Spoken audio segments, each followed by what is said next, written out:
Jason Meyers wasn't a troublemaker. He'd spent 20 years in the Coast Guard, raised 2 kids, and finally retired to a peaceful life along Lake Bellevue. A quiet waterfront neighborhood with sailboats, golden retrievers, and front porch greetings. His white brick, 2-story home had a dock stretching right into the water, and on that dock sat his pride, Liberty Wind, a Catalina sailboat he'd lovingly restored by hand. But on a gray Thursday morning, everything changed. Jason flipped open his mailbox and immediately noticed the red stamp on Velopower's certified mail. He raised an eyebrow, standing by the curb in his boat shoes and hoodie. Inside was a letter that felt more like a threat than a notice. Violation, unauthorized mooring, immediate action required. Jason's heart sank. He read it again, then, a third time. The HOA, under newly elected President Karen Whitmore, was citing his boat docked behind his own house as a violation. According to the letter, his dock extended past the approved mooring zone into HOA-managed water, and if the boat wasn't removed within 7 days, they'd have it towed at the owner's expense. Jason shook his head. This has to be a joke. His dock and the boat had been there since long before Karen even moved in. When he bought the house 5 years ago, the previous owner showed him the documentation that allowed private dock usage under grandfathered clauses. He'd even attended HOA meetings in the past. None of this was ever brought up. Still holding the letter, Jason walked back inside, grabbed the thick folder of property paperwork from his kitchen drawer, and drove straight to their HOA office. The HOA small administrative building sat near the entrance to the community flagpoles, white pillars, and all. Inside, Karen Whitmore sat behind the main desk, her signature bob haircut as sharp as her frown. Jason, morning. Karen, I got this letter. There's got to be some mistake. Karen didn't even look up. Your boat violates HOA code 4.3. You'll need to remove it. Jason held up his folder. The dock's on my deed. I've got paperwork that shows I'm allowed to moor. Karen finally, looking up, that clause was revoked last year during the bylaw update. You were notified. Jason blinked. I never got anything, and no one mentioned this in the last meeting I attended. Karen leaned back, crossing her arms. It's not the HOA's job to chase down every member who doesn't keep up with procedural updates. The rules are public. Jason clenched his jaw. So, what after 5 years of no problems, you're towing my boat because it's inconvenient now? Karen smiled flatly. It obstructs the view from the new lakefront homes we approved. Several residents have complained. We're restoring the community's aesthetic integrity. Jason took a breath. You can't just tow personal property without legal grounds. Karen handed him a second letter. Per HOA Authority and your signed agreement when you purchased your home, the association has jurisdiction over common waters. You have until Monday. Jason stood there for a moment, silent. Then he turned, walked out, and headed home, his pulse pounding. That night, Jason posted in the Shoreline Community Facebook group, HOA just ordered the removal of my boat after 5 years of peace. Karen says it blocks the view. Funny, I thought property rights still existed in this country. The post lit up with comments. Neighbor 1, are you serious? They can't do that. Neighbor 2, Karen's been going overboard since she took over. Last week she fined me $150 for painting my mailbox navy instead of black. Neighbor 3, careful, she's petty. Don't poke the bear. Jason replied to most of them. But he kept thinking back to Karen's smirk. This wasn't about rules. This was about power. And for the first time since retirement, Jason felt like he was back on a ship taking on water with a leak no one else could see. He didn't know it yet. But this petty dispute would grow into a neighborhood scandal, and within days, Karen's power trip would land her face-to-face with the federal government. She thought she could take his boat. She never thought someone like Jason would fight back. Jason never believed someone could actually steal a boat from your own backyard. Especially not in broad daylight. Especially not with a legal letter in their hand and a smug smile on their face. But that's exactly what happened. 2 days before the so-called deadline. It was early Saturday morning. Jason had just poured himself a mug of coffee when he heard the clanking of chains outside, followed by the unmistakable hydraulic groan of a marine crane. He ran to the back deck and froze. There, in his yard, on his private dock, was a massive salvage truck floating on a barge. Two crewmen had already secured Liberty Wind, hoisting her bow with nylon slings. The hull tilted midair like a struggling fish, water dripping from the rudder. Jason burst out the door in slippers and pajama pants. Jason, hey, what the hell do you think you're doing? That's my boat. Foreman barely looking up. HOA requisition. Sir, we got orders. Take it up with them. Jason waved the letter in his hand.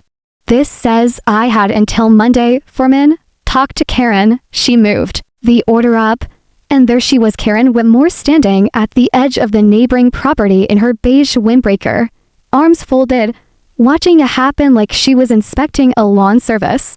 Jason stormed over. Jason, you said I had a week, Karen, and the board decided accelerated enforcement was necessary. You posted defamatory material about the whore online.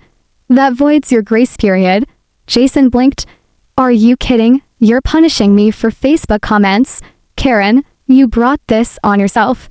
Jason pulled out his phone, recording the interaction. Jason, say that again. On camera, Karen, this is HOA business, Mr. Meyers, and this is your final warning. Jason, final warning, you just stole my boat. Karen didn't respond. She just turned and walked away as though crane finished loading Liberty Wind onto a flatbed trailer and slowly rolled down the private drive. Jason stood there, stunned. The silence on the lake fell cruel. 3 hours later, Jason received an email from a storage facility 20 miles away.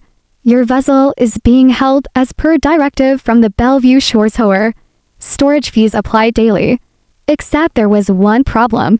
Jason had GPS tracking software installed on the boater's standard feature he never thought he'd need. He opened the tracker app and stared at the blinking dot. The boat wasn't in storage. It was docked at the far side of Lake Bellevue, behind a property owned by none other than Karen Whitmore. Jason zoomed in. His Catalina was right there, tethered to her dock. He could barely breathe.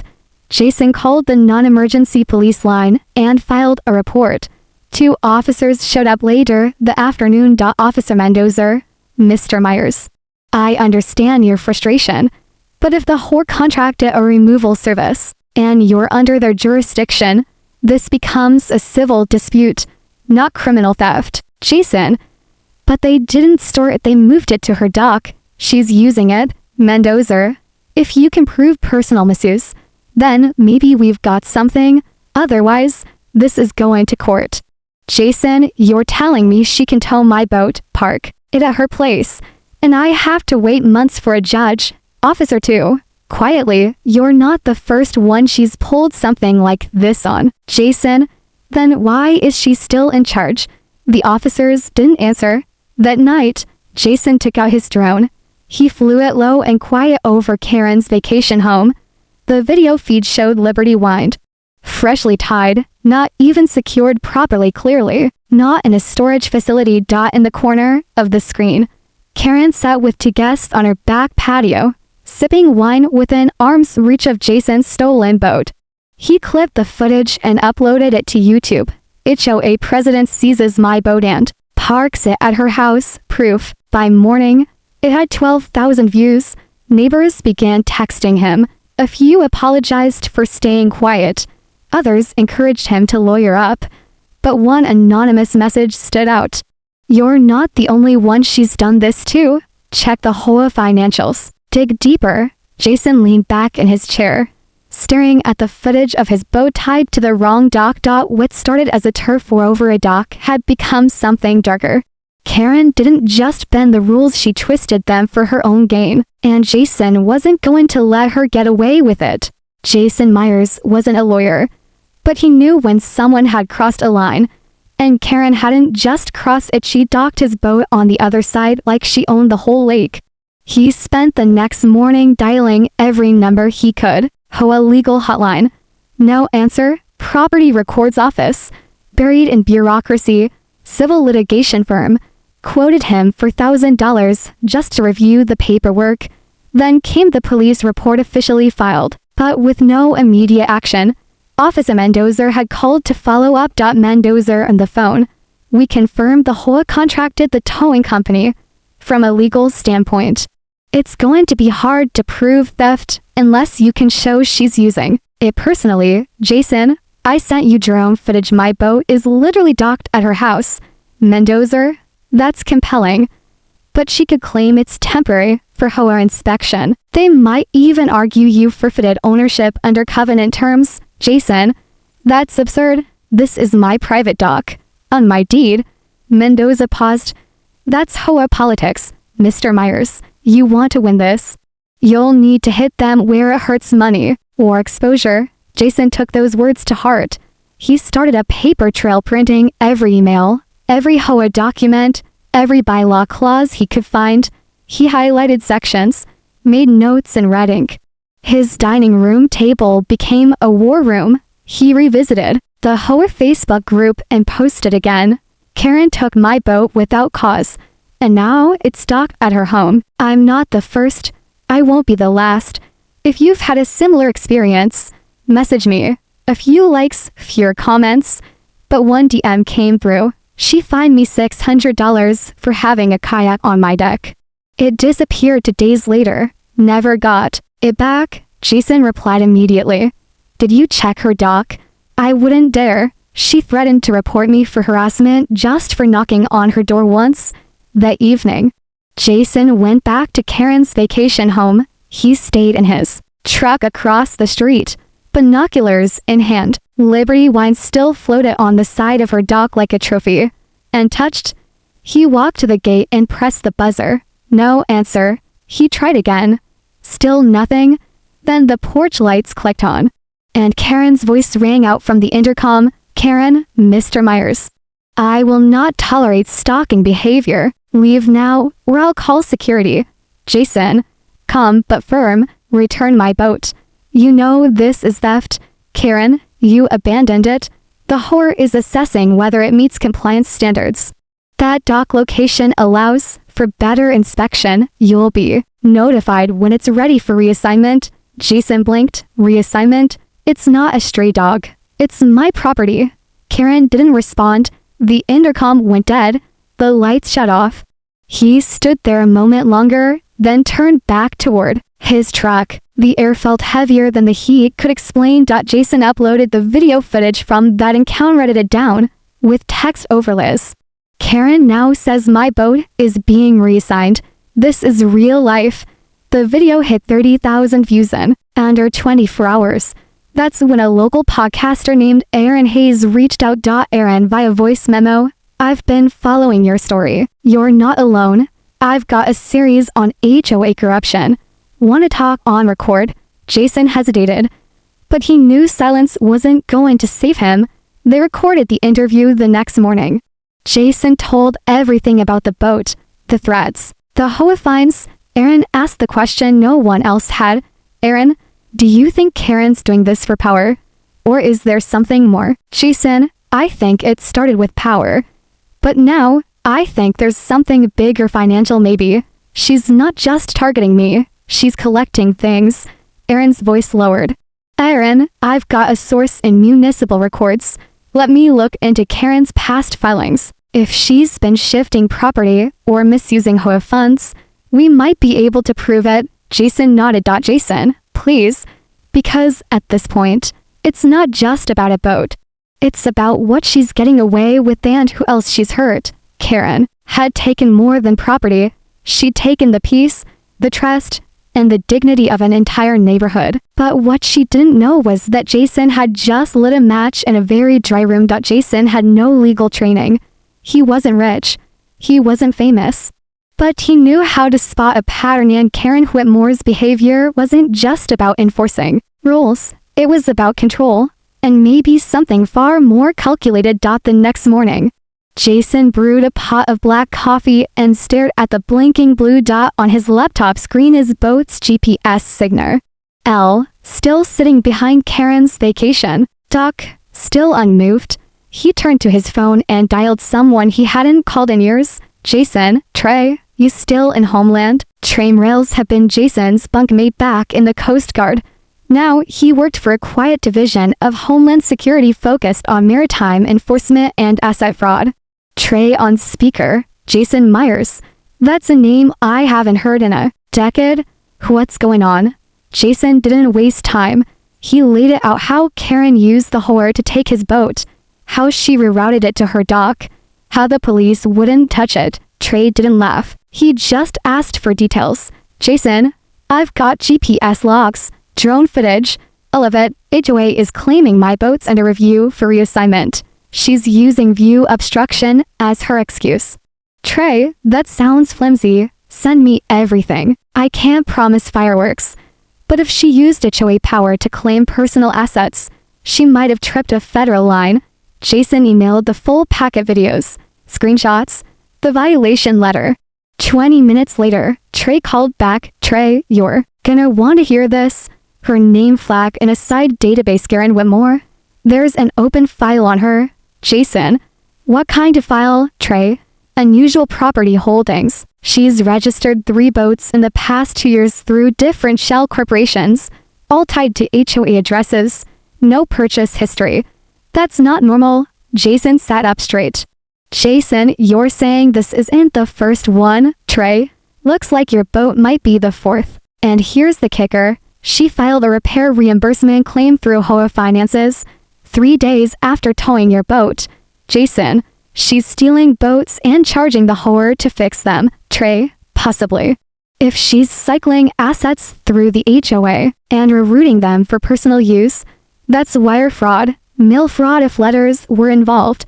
Could even be embezzlement depending on how the dues are spent. Jason's blood was boiling, but his jaw clenched with purpose. Jason, what do you need to go further? Trey, proof that the whore funds are being used fraudulently. Internal invoices, expense reports, anything not lining up, and maybe one more boat owner who's been hit like you. Jason got back to work. He called Aaron, the podcaster who had interviewed him just 2 days earlier. She had news of her own. Aaron, my source in public records confirms something big. Karen co-founded 3 LLCs linked to properties, Round Lake, Bellevue, each one holding small marine vessels on HOA paper. Jason, so she's running a scam, using HOA dues to build a private fleet. Aaron, exactly. And not just boats. There's a side property near the lake registered under one of the LLCs just bought in April. Guess who's listed as the maintenance vendor? The HOA. Jason couldn't believe what he was hearing. He messaged Trey again. We may have a trail. Sending docs now. Trey replied almost instantly. Got it? Stay low. Don't confront her again. We're opening a federal inquiry. Jason's hands trembled. Not from fear, but adrenaline. The wheels were finally turning. By Sunday afternoon, something had shifted. Karen hadn't posted on the HOA Facebook page in over 24 hours. Her usually weekly Karen's Corner newsletter didn't go out, and neighbors began whispering. One even dropped off an anonymous printout in Jason's mailbox, a leaked HOA expense sheet. There it was. Line item 36. Marine transport. $1,950 tug and refit. Vessel reassigned from non-compliant owner. Jason stared at it in disbelief. She'd used the HOA's money to steal his boat, and she'd documented it like she was proud of it. Karen thought she could hide her misdeeds behind red tape and bylaws. But every empire built on fraud has a weak plank, and Jason had just found it. Jason had spent his entire adult life protecting coastlines, but he never imagined his biggest battle would be with a homeowners association, or that the enemy would wear heels, pearls, and a clipboard. By Monday morning, the storm he had been stirring finally made landfall. At 6:40 a.m., Jason heard the rumble of tires. He stepped onto his porch with a mug in hand, expecting a delivery truck. Instead, he saw 3 black SUVs with government plates roll past his driveway, heading straight toward Karen's vacation home acre. Off the lake, Jason's heart jumped. He grabbed his phone and jogged out to the dock. From there, he had a clear line of sight. Across the water, a dozen federal agents in windbreakers emerged, calm but focused. Two walked to the front door. One held a thick folder in his left hand. At 6:52 a.m., they knocked. Karen answered. Jason couldn't hear the words, but the body language said everything. Her posture stiffened. Her smile vanished. One agent handed her papers. Another began pointing toward the dock behind her home where Jason's stolen boat was still moored. Within minutes, two more agents approached the dock, inspected the Catalina, and began taking photographs. They marked the hull, the registration number, even scraped a paint chip from the rudder. Jason didn't blink. By mid-morning, neighbors were out on their lawns, whispering over fences and peeking from behind curtains. Jason's phone lit up with messages. What's happening at Karen's place? Are those feds? You didn't really call the FBI, did you? Jason didn't respond. Instead, he posted one short video clip on Facebook just for seconds of a federal agent pointing at Liberty Wind, clipboard in hand, caption, "Sometimes the system works. Stay tuned." Within an hour, the clip hit 80,000 views. Meanwhile, inside Karen's HOA office, the walls were closing in. According to an anonymous board member who texted Jason later the evening, the feds didn't just bring a search warrant. They brought forensic accountants. Laptops were taken. Financial reports printed. Personal HOA credit card receipts were reviewed on the spot. Karen tried to maintain her composure, but it all began unraveling when they pulled receipts for maintenance. Repairs on Jason's boat, complete with a fake invoice number tied to a shell company owned by Karen's cousin in Tampa. The agents didn't need much more. That afternoon, the FBI released a statement to the press. "We are conducting an investigation into the possible misappropriation of community funds and property involving an HOA operating in Lake Bellevue. No arrests have been made. This is an active inquiry." Jason stood in his driveway as a Channel 9 News van rolled up and parked. Reporter, "Mr. Meyers, do you believe the HOA president stole your boat?" Jason, "I don't believe it. I know it, and now so do they." The online response was electric. TikTokers stitched his drone footage with dramatic music. Reddit threads dissected HOA corruption. A popular boating forum started a thread titled, "HOA president steals sailboat, FBI says not so fast." But the most surreal moment came that evening, when Jason received a short call from Trey. "Trey, we're moving into asset seizure. Your boat's on the list." "So is hers." "Jason, we Karen's boat, Trey. A $200,000 yacht she registered through a non-profit HOA shell. Documents show she used member dues to renovate it last year. It's being seized as evidence." Jason couldn't believe it. The woman who weaponized HOA rules to steal his boat was about to lose her own. The next morning, as sunlight glittered across the lake, Jason watched from a quiet distance as federal agents returned with a marine towing team. First, they secured Liberty Wind, then, slowly, methodically, they moved on to Karen's massive white yacht, Lake Empress, a floating palace she claimed was used for community fundraising. Thence, it took 2 barges and a support boat to haul it away. Karen stood on her back patio, powerless, lips pressed into a thin, bitter line. This time, there was no clipboard in her hand, no HOA badge around her neck. Just silence. She used HOA power to steal from others, but forgot that power doesn't protect you when the truth floats to the surface. In 48 hours, Karen had gone from enforcer to defendant. In the quiet cul-de-sac of Lake Bellevue, things moved slow. Morning jogs, weekly barbecues, gossip shared across hedges. But on that Tuesday morning, the neighborhood's peaceful rhythm was shattered by something none of them ever expected: blue lights, dockside agents, and a once untouchable HOA president.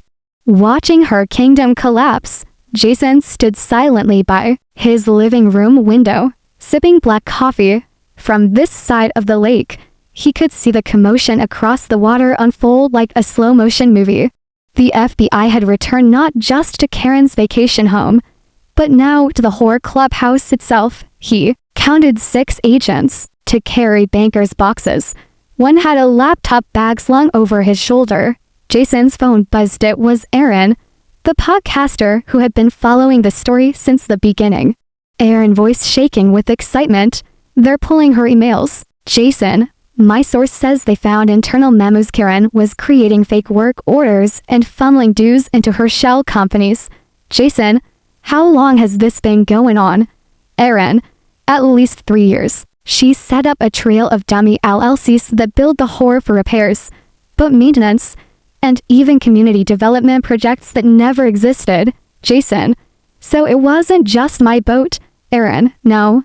Jason, your boat was just the first one someone fought for. By noon, federal agents were loading seized files from the whore office into evidence vans. A crowd had gathered. Neighbors whispered in awe and disbelief. And HOA board member Danielle Graves, who had served under Karen, stood outside, arms crossed, looking like she had just aged 10 years. Jason approached her quietly. Jason, you know, something was off, didn't you? Danielle sighed. We all did. But she kept everything behind locked doors. Anytime someone pushed back, she cited obscure rules, threatened fines, or accused them of harassment. We were scared. Jason, she had everyone convinced she was the law. Danielle, not anymore. That afternoon, the FBI returned to Karen's lakefront property with a second warrant, this one for full asset seizure. Jason stood by as his Catalina, Liberty Wind, was officially reclaimed. 2 federal agents approached him by name. Agent 1, Mr. Meyers, we've verified your ownership. Your boat is now classified as recovered property. You're free to resume possession after final documentation. Agent 2, it's in good condition. By the way, cleaned, polished gas. She liked having around. Jason almost laughed. She liked having a lot of things that weren't hers. Then came the biggest shock. As the agents prepared to haul off Karen's yacht, Lake Empress, one of them radioed in. A few minutes later, an unmarked sedan arrived. A woman in a navy suit stepped out, Department of Justice insignia on her badge. She walked straight up to Karen, who was waiting on her porch with her attorney. DOJ official, Ms. Whitmore, you are now the subject of an official federal investigation into misuse of HOA funds, asset misappropriation, and wire fraud. You will be contacted for questioning. Karen's attorney jumped in. My client has done nothing criminal. The HOA operated within the boundaries of its bylaws. The official handed him a sealed packet. DOJ official, that will be for the courts to decide. In the meantime, all assets in question are being frozen and held under federal oversight. Karen's face drained of color. Her voice, so commanding in HOA meetings, was suddenly absent.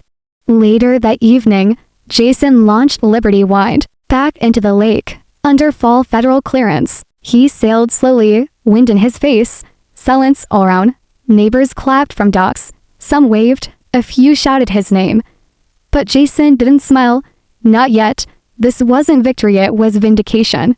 She used the rule book to control people, to silence them, to steal from them. But the same system she weaponized became the very thing that unraveled her grip.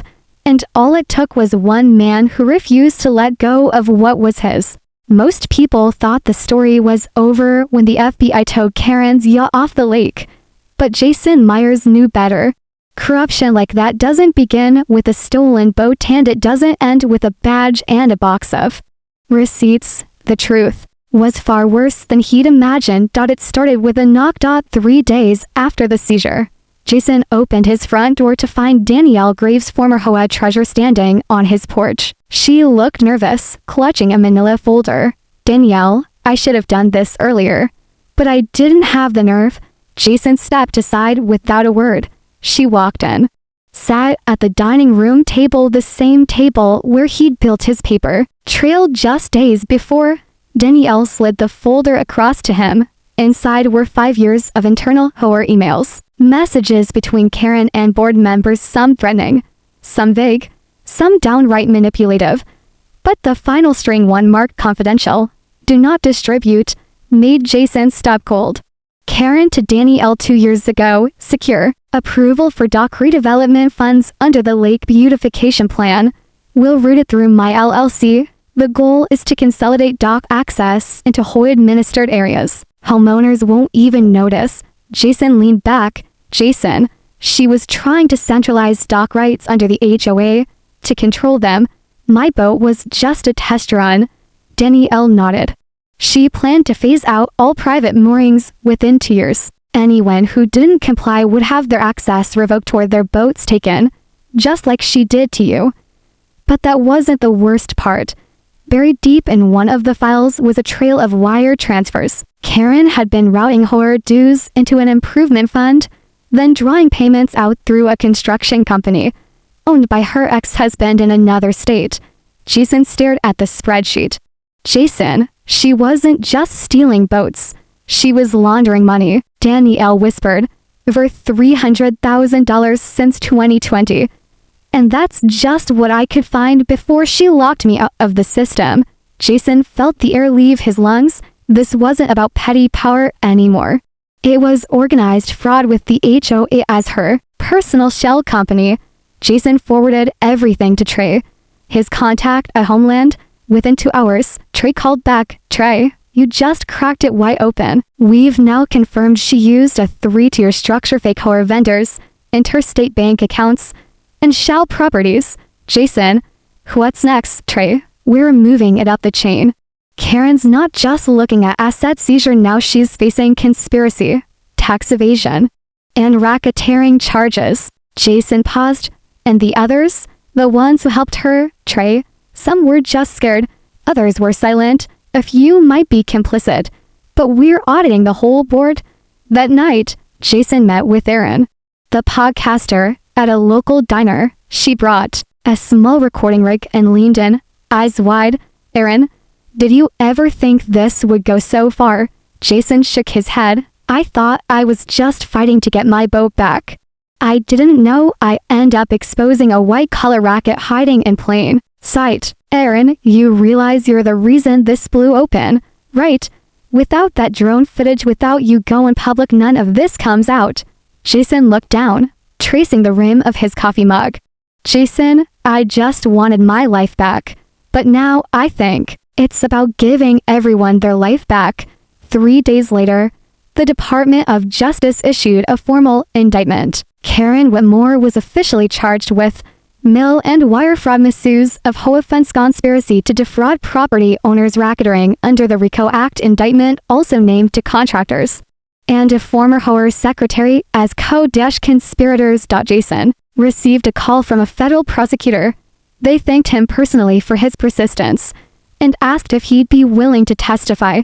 He agreed without hesitation. Jason thought he was just protecting his stock, but what he uncovered was a rot hiding beneath the surface con that exploited the quiet trust of a neighborhood. And while Karen thought she could hide behind rules, procedure, and HOA bylaws, she never expected one homeowner to expose the truth, line by line. In the end, it wasn't a lawsuit or a protest that took Karen Whitmore down. It was her own paper trail emails, invoices, and the very rules she weaponized against her neighbors. She built a kingdom of control from HOA policies and never saw it crumbling beneath her. But Jason Meyers did, and so did the world. 2 months after the FBI seized Karen's boat and raided the whole office, the Lake Bellevue Community Hall was standing room only for the first time in years. Residents actually wanted to attend an HOA meeting. Jason took a seat near the front, arms folded. Around him were faces he'd only seen at a distance. Neighbors who once stayed silent now whispering with interest. Some holding notepads, others phone cameras. No one was here for snacks. They were here for answers. Danielle Graves, no longer just former treasurer, stepped up to the podium. She cleared her throat. Danielle, thank you for being here. In light of recent federal findings, the HOA board has been officially dissolved. A temporary committee has been appointed to restructure leadership with resident oversight and full transparency. Polite applause followed, but it wasn't celebration. It was release. Then came the announcement everyone had been waiting for. Danielle, Karen Whitmore has been indicted on 8 federal counts and will face trial later this year. If convicted, she could face up to 25 years in federal prison. There were gasps, some murmurs, a few wide eyes, but Jason stayed quiet. He already knew the charges.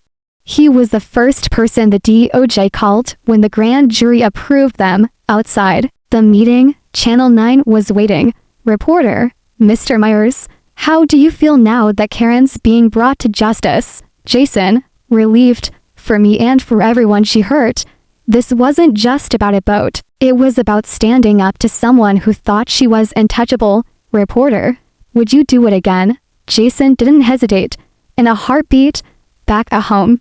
Liberty whined rocked gently in the water behind his dock finally. Rightfully, home, Jason had spent the last few weeks restoring her from bow to stern. A new paint coat, fresh rigging. She gleamed in the sunlight again. Neighbors who once kept their heads down now stopped by to chat. Mrs. Lanley from two doors down brought a pie and asked him to help her review her HOA history. Mike from across the lake told Jason he'd bought a drone, just in case. Even the teenager next door had started calling him Captain Justice. But the moment that really landed came in the mail-certified letter. This time from the U.S. Attorney's Office. Inside was a notice of restitution. Karen's frozen accounts had been liquidated.